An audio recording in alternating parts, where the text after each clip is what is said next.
Okay, ladies and gentlemen, once again, just put your hands together for her. That was a very fantastic and beautiful welcome address. In case you don't know her, she's a partner to Full Ventures Limited, and also the President Ocean Ambassador Foundation, and also former members of Nigeria Shippers Council. All right, at this junction, wow, there's something I want to say here, and I hope we are ready. I hope we are ready for today's event. If you're ready, just put your hands together again for yourself. If you're not clapping, I'll just tell you to step out. Please, I need your maximum cooperation. You know what? Yeah, the next on our list now, we're going to have a presentation. Before I call on the guest speaker on the paper presentation, I hope you are ready with set. Are we ready? So let me be using the opportunity just to be saying one or two things while are we preparing for that. Our guest speaker, let me read his profile so that you can get familiar and get along with it. So when you see him somewhere, you know, you can just, that's Mr. All right. Here with me, I have Mr. Ogadi, Chikwenye Anthony. Is currently the Managing Director, the CEO of NASET, Maritime Service Limited. He has currently 36 years experience in the maritime industry, both in the private and public sector. A graduate of Ahmadu Bello University, Zaria, University of Wales, Cardiff, United Kingdom, at Cambridge University, United Kingdom, a fellow of the Certificate Institute of Shipping. At the peak of his career in the public sector, he had headed the Department of Operations and Shipping Development and the Planning Research and Data Management of Nigeria Marine Administration and Safety Agency, NIMASA.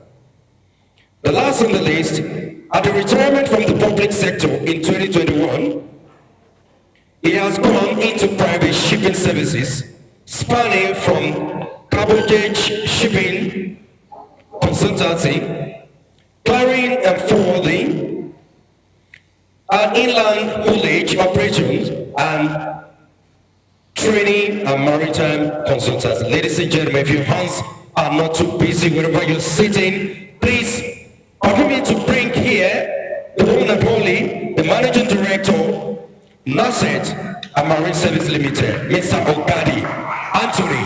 Keep clapping until you get him. Keep clapping. Let's encourage, because one day you're going to be like him. I want to be like you, sir, when I grow up. Thank you. You're welcome, sir. Thank you. Thank you very much, Mr. Moderator. Good morning, everybody. I hope you're all happy. It's a pleasure being here to take you through this presentation this morning. Basically, an overview of the supply chain and logistics in the maritime industry. Being with you here this morning gives me a lot of nostalgia. One, it reminds me of 1995, 1996. That was when I was a toddler like you. And I was in secondary school. Secondly, it gives me a remembrance of what I did when I was a youth corper. I was a teacher. So today is another opportunity for me to interact with you. And I give this whole thanks to the organizers of this Sea to School program. So you're all welcome. We are going to make this presentation very interactive. You understand me? I will have volunteers to come out to demonstrate one or two things as we progress. On each table, you'll be given a card, like a placard. There are things written on that placard. Once we get to that item on the placard, I will wish the table to nominate somebody to come over here to exemplify what we are trying to say. So you follow up. You understand me? So all the tables that will receive these placards, like this table now is for warehousing and haulage and logistics. Once we get to that item in the presentation, I will wish those who are having that placard to come over here. It's an honor to be part of this session.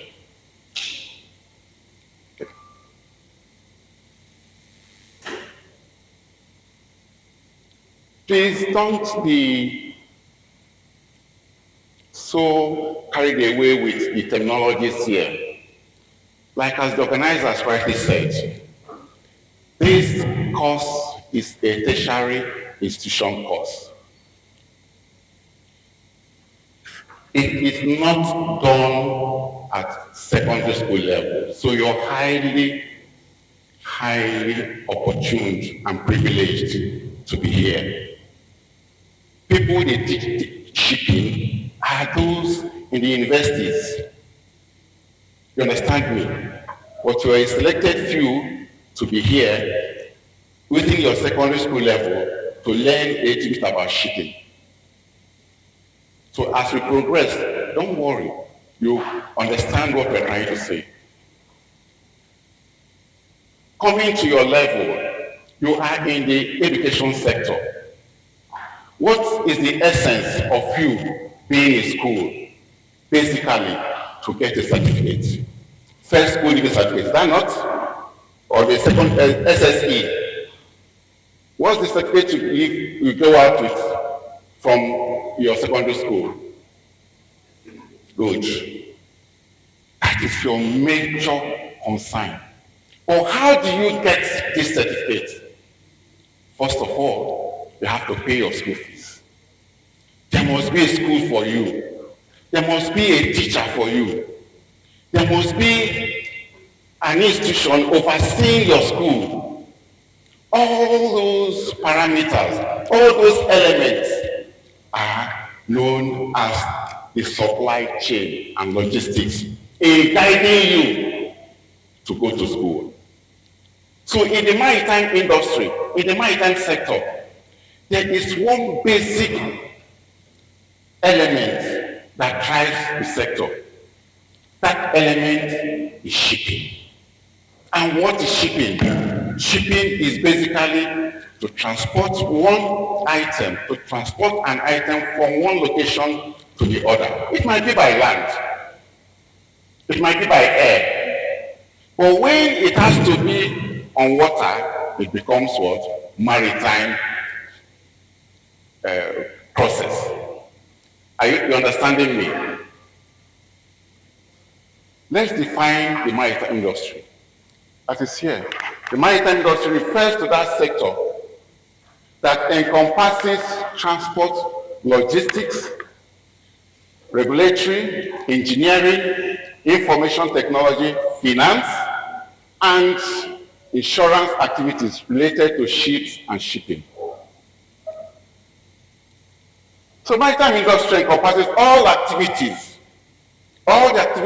that make up shipping, in transporting goods and people by sea, including shipping itself, shipbuilding, port operation, and related activities, playing a crucial role in the global trade and infrastructure.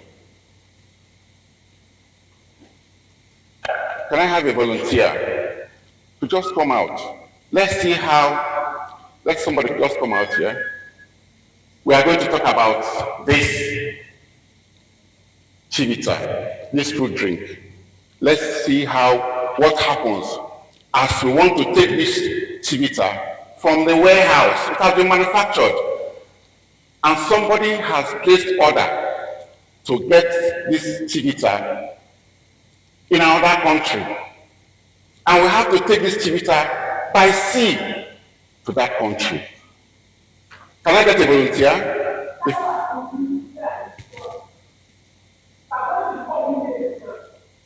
Please, quickly, we don't have time. So you understand what you're trying to say. Okay, come. Please, can we get our seats over here? Let's see what is going to happen. This chivita has been manufactured.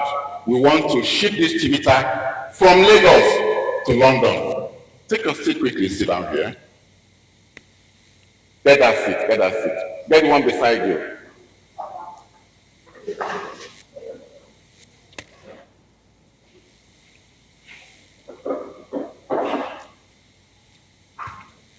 This chivita has been manufactured, and we want to ship the chivita from Lagos to London. Why? Because probably some people in London don't have chivita, but chivita is produced in Nigeria. Raise it, let them see. And not everybody in London knows about chivita, but we can produce chivita in Nigeria. So we want to take this chivita now to those in London. You understand me? So they can have it. And since we are going to take this chivita on sea to London, that is going to be shipped. That is basically maritime activity. Because people are demanding chivita, and chivita is scarce in London. So we have to supply it to them in London. The process of taking chivita from Nigeria to London is the maritime activity. You can see these are the various continents of the world. This is what has brought maritime trade. That is North America. That is South America. That is Africa, Europe, Asia, and Australia. These are the various continents of the world. What is separating them?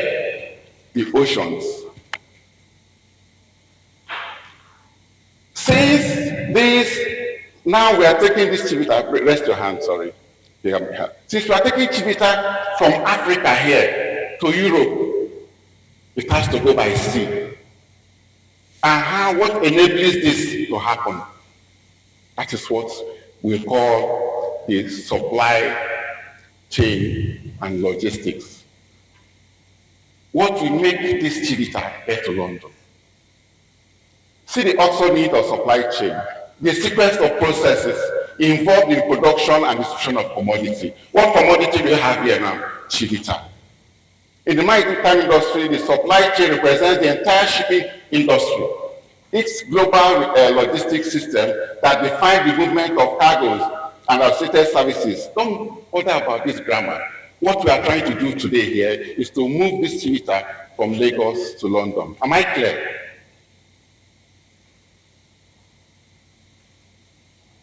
These are the various elements. These are the various supply chain and logistics in the maritime industry. You have the manufactured goods, that is number one here. We have cargo inspection processes. We have insurance cover. We have inland haulage, warehousing, freight forwarding. We nominate the vessel, shipment documentation, ports operation, and the various regulatory processes. Are you hearing me? Good. Here we now have our chivita manufactured.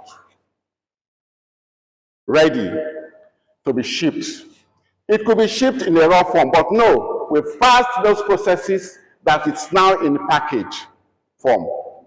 Because before you call a good a cargo, that means there are certain processes you must go through. And in that state, it might be good. Please get a seat. You can now see she is the one handling the placard for goods to cargo. What does that mean? It is not everything you ship. Before you ship this chivita must have a name. This chivita must be packaged. This chivita must be identified. This chivita must be valued. You have a price on it. Now it's moving from goods to cargo. Now it is ready to now leave the country, leave Nigeria to London. And these are the processes to pass through before it's now termed as a cargo to now leave Nigeria for London. Have you seen what we've done now? Where this manufactured consignment is now moving. These are the various ways it's processed to now become chivita. It has to be valued, priced before it gets to the stored and the rest. Before it is called, please come over here so that I will see you. Before this chivita will be put on board the vessel, it must be inspected. We have inspection agents that will make sure that this chivita meets with international standards.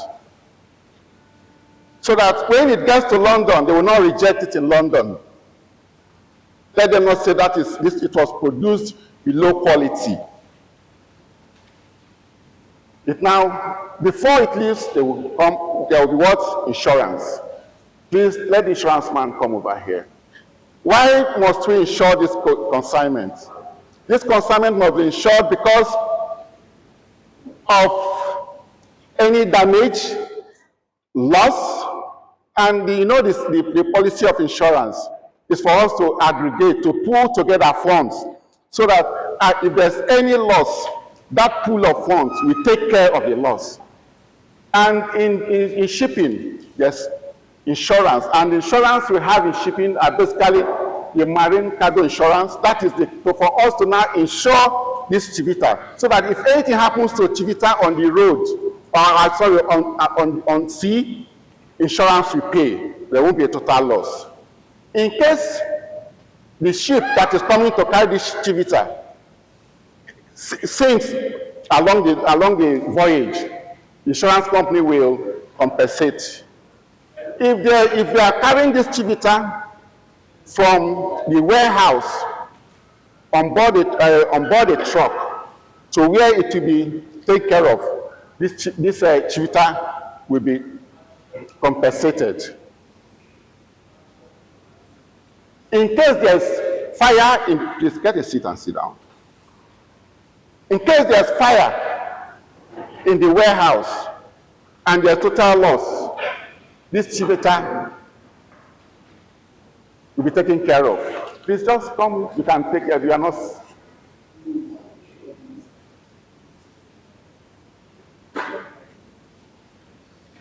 When we are moving this chivita from the warehouse, from where it was manufactured,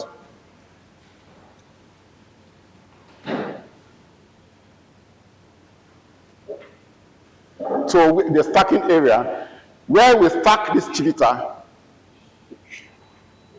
is known as the warehouse.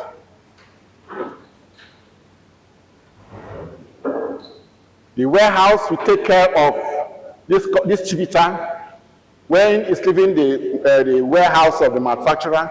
It will also take care of the chivita when it's leaving the warehouse to the port. These are value chains and logistics that makes up this whole entire thing. of shipping. That's the warehouse processing. We are there now. We need a freight forwarder. Where's our freight forwarder? Somebody must move this consignment from the warehouse to the shipping company. Warehouse. I mean the freight forwarder. Come and take your seat. You are this warehouse, the freight forwarder is responsible for forwarding this chivita to the shipping company, to the port where it to be loaded. Where's our vessel owner? Please come and take your seat. The vessel will finally arrive to carry this chivita from Nigeria to London.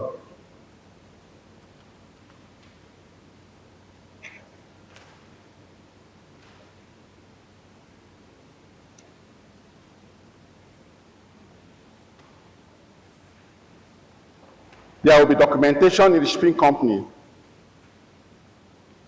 to produce one bill of lading. Don't bother about those things. Just know that a document will be produced to cover this chivita as it's moving from Lagos to London. And you know that the chivita will be manifested in a document and put on board the vessel. This documentation is done in the shipping company. And once that is done, please around here.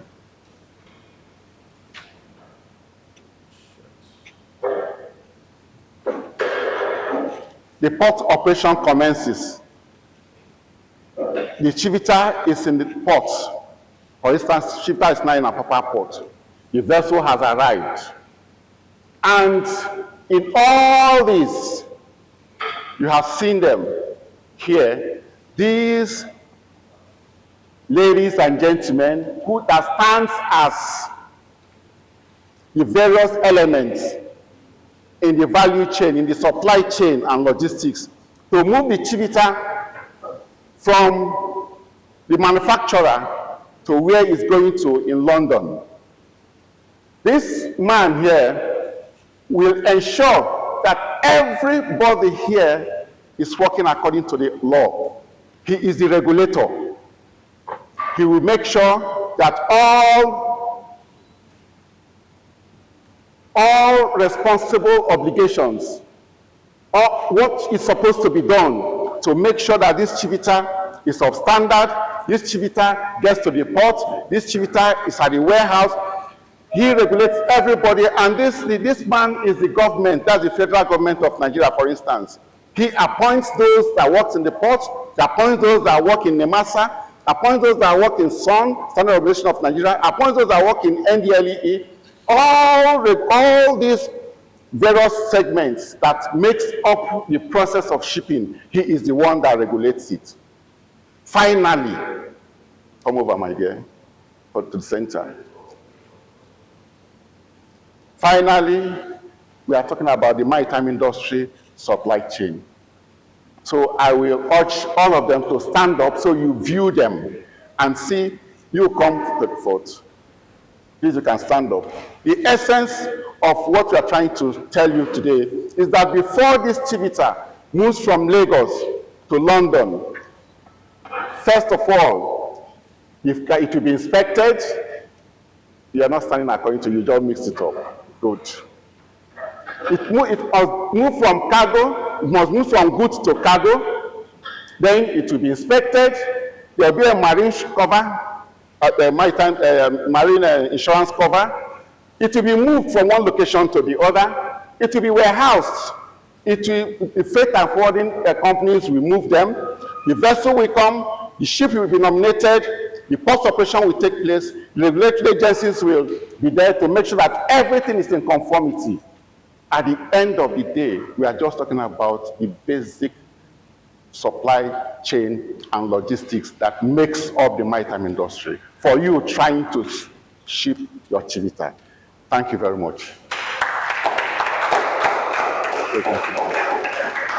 Questions?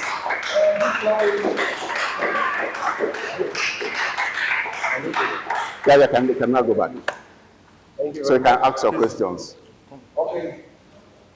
I hope you've been able to drop all of these things down. So this is the time for question and answer. If you have any questions to ask us, we'll give answer. Feel free. Anybody from Sellers Grammar School, Royal International School, Dabo, ask questions.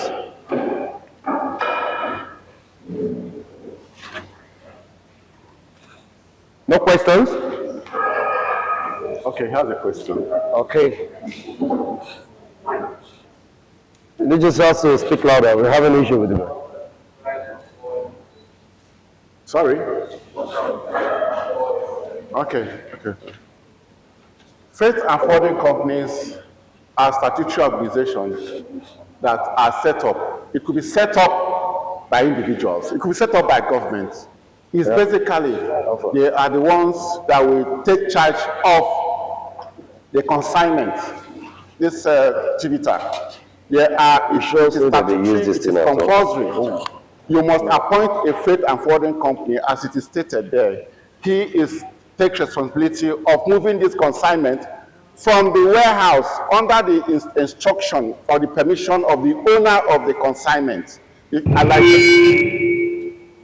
She owns the Chivita. She cannot, she's the manufacturer or she's the importer or the exporter. All she needs to do is to look for a freight and forwarding company that will take charge. That freight and forwarding company will be the one that will take all the documents to the various regulatory agencies, to the shipping company, and make sure that this consignment leaves the country in safe hands. So their responsibility is to ensure that the consignment is safely put on board the vessel. Thank you. Any other question? Yes, please.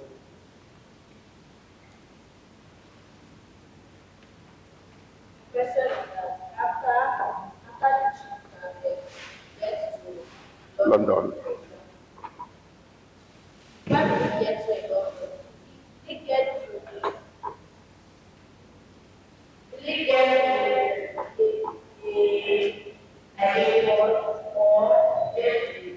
Okay, very good.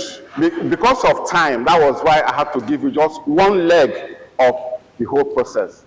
What we've done now, the vessel leaves Lagos, for instance, and gets to London Port, if we call it Liverpool, Port of Liverpool. It's going to get to a port. If it gets to that port, you remember it left a port in Nigeria. The first place is going to be a port in London. In that port in London, they will put their consignment into a warehouse. And the owner of the consignment will call the clearing and forwarding agent. Please go and clear my consignment in London in the port. You understand? You are going to meet all these supply chain again in the port of destination. As you have them in the port of origin, you have them in port of destination. Because the clearing and forwarding agent takes it from the warehouse and clears it from the authorities in London, and takes it to the warehouse of the owner of the consignment. It will still pass through those processes because the vessel will be brought in by a shipping company. There's a shipping company in London that will receive this vessel on arrival. And everybody that has consignment on that vessel will come to the shipping company and say, I have a cargo in this vessel. It's okay, fine. Can I see your bill of lading? You remember when we were going there, they gave you documents at the shipping company to show that you will be the owner of the consignment when it gets to London. We didn't want to go into detail so that will not confuse you.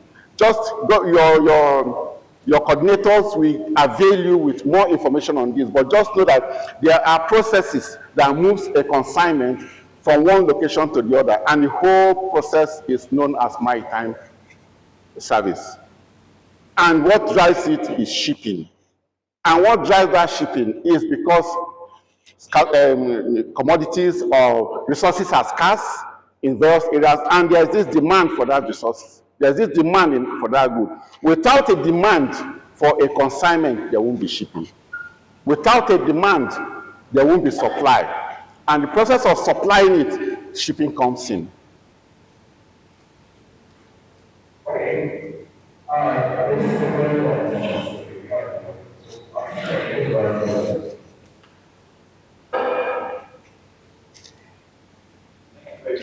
Thank you.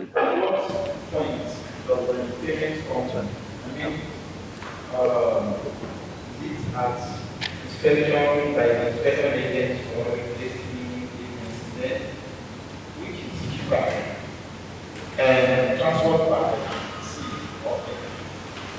Just come again with your question. You're welcome. Said at what point does payment come? Okay. Then which is cheaper, transport by water or air. Okay. If I take the first question, if I take the last question first, it's known universally that it is cheapest to transport by water. That's why 70% of consignment cargoes are shipped from one location to the other. And because of the volume it takes, both in dry and wet cargo and gas, it is relatively, comparatively cheaper to do your freighting, that is to carry your consignment on water. At each point, you make payments. At each point that you have, that I've shown you here, in this supply chain, there's a payment. You can't put your consignment, you can't inspect your consignment without paying the inspection agents. You cannot put your consignment in the warehouse without paying the warehouse owner. You cannot put your consignment on board a truck without paying the owner of the truck haulage. You cannot take your consignment without documentation from the shipping company. And eventually, you cannot take your consignment across if you not pay the freight to the owner of the vessel. So you can see in this whole supply chain, this makes a very beautiful conglomerate of opportunities for jobs.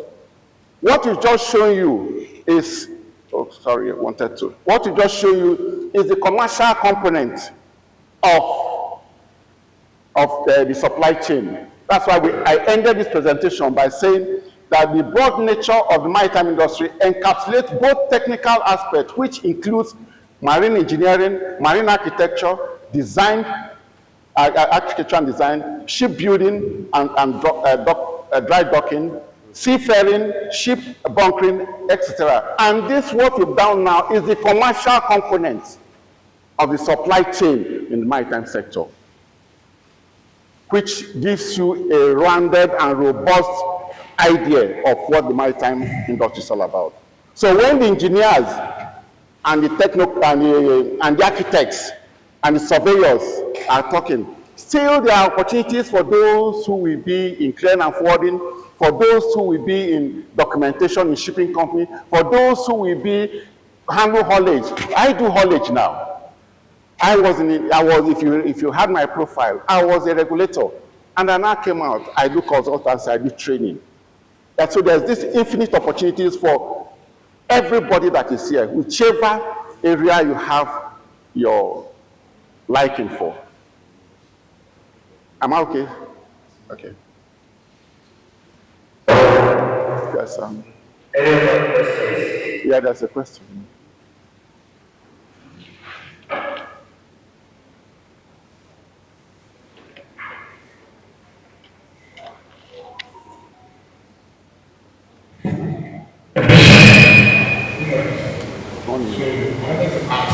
You already touched about the career opportunities in this sector.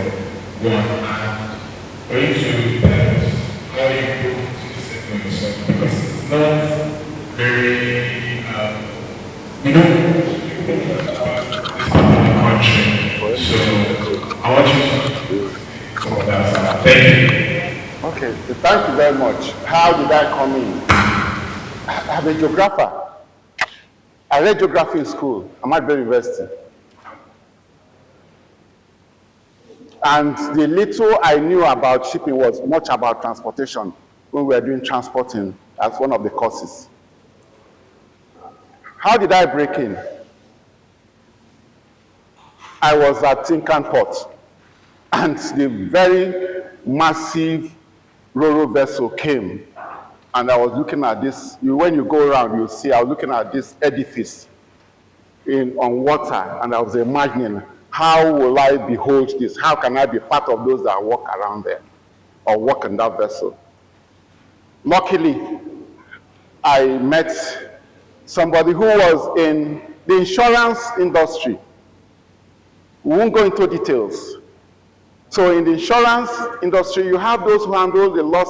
When there's a loss, when there's a damage, the insurance company will appoint an agency in the industry, in the insurance industry, to go and do inspection to justify that damage before a claim is made.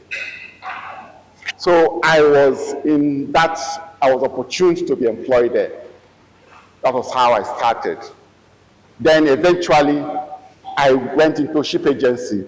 I worked in Lagos and Niger, the agents to Zim and Gold Star Line, 4 Creek Road. That was how I got into shipping, in shipping agency, and I started getting involved. Midway, okay, thank you.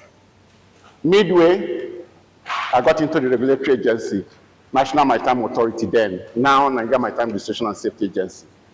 So that gave me the broad spectrum of overseeing the entire industry. So I worked in NIMASA for 33 years, and I retired, as you saw my profile. I retired as a director, and I headed, I've headed Tinkan Port, I headed Apapa, I've headed Warri Port, Calabar, on air 3 times, Eastern Zonal Office, and I came back here as a director. So it's quite fulfilling. So while I was stepping out, I was thinking of what do I do? And I found myself here talking to you young lads. So the opportunities are that varied. So don't bother, it's about your interest on the job. Like as I told you, and there are no opportunities at your level to read maritime, but this is a very, very opportunity for you to start thinking of being one of those people I've mentioned here, to work in one of these establishments. They are all over. If the whole of this environment is about maritime, and it's so elastic. It's so inelastic. It's infinite. There's enough space for everybody. Yes, sir. Okay. Quick one. I don't want to ask, what's the duration like from the point where you have your products, where you get to the end video? What's the duration? I'm talking about months, weeks, years, and how do you deal with putting the between supply chain in this ending? That's my question. What's the duration when you carry your products from one location to another location? What's the duration like? I'm talking about weeks, months, thereabouts. And from the point of where you carry the product, the end user, I pay bottlenecks, and I pay these bottlenecks so that the person can get the revenue time. Okay, you could see for the placards that were displayed here, these are the various must-be bus stops. So for you to be able to, okay, let me start from the first question you asked. Duration, it could be 1 hour, it could be 1 year, it could be 1 month, depending on the efficiency in the system. And that is what they use in judging maritime countries. I was privileged to be in Singapore in the Maritime Ports Authority, and we were at a height overseeing all the activities in the port of Singapore. And we were seeing vessels coming in and going out. We thought they were just like tugboats moving around here in our environment. And we were told that by 2024, that they were going to be doing their shipping like Formula One. If you know the Formula One race, car race, that you can change the tires in 3 seconds, the 4 tires in 3 seconds. That's what they want to achieve. What does that? They want every vessel that comes into port to spend only 1 hour in port and depart. That was their target in 2024. We are in 2025 now. We saw it, and when we thought we were joking, but they've achieved it. But in our client, a vessel can stay 1 month. You must, I'm telling you from my experience as an operator, as a regulator, because somebody must ask you to come and see him because of your document on his table and the rest. Inefficiency in the system. And that's why, you see, they've tried to see how they can divulge government involvement in this and appoint private hands. This was Continental Shipyard. If you were here when it was Continental Shipyard, I'm not sure you see this kind of efficiency. But now it's being run in this way, and you can see. So it is. So for every bus stop you have, for every placard you have here, there are a series of bottlenecks. So it depends on the person you are appointed to be your agent. So if you appoint a very veritable agent that will see your consignment through from the warehouse to the vessel. But if you appoint a lackadaistic one who will not care, but you too know that because your goods is in high demand, your consignment is in high demand, you must deliver at a certain time. Because every consignment that is leaving this country is already booked in the country of origin, country of destination. So you must make sure that it leaves timely. Secondly, if we go into details, when you are talking about ship chartering, you find out that when you charter a vessel, when a vessel is nominated, it is time bound. And that's when you talk about demurrage if the ship overstays in the port. Don't let such things bother you. Huh? Don't listen to what you are saying. As you progress in life, I'm talking to your teacher. As you progress in life, you encounter all these terminologies and you understand what they mean. It's an interesting terrain. Anyone you pick is quite fulfilling. So time is quite relative. Efficiency drives the system. And so the very efficient ports are the ports where vessels go often. The efficient maritime nations are the nations that handles vessels with expediency. So imagine a port of Singapore that handles about 50 vessels an hour. Then I came back here and I was preparing a report for my agency. And I put all the vessels that are called in a year for 5,000. I asked myself, the whole year, only 5,000 vessels called all our 6 ports. Meanwhile, in Singapore, they handle 50 vessels per hour. All right, that's going to be all for this session. Put your hands together.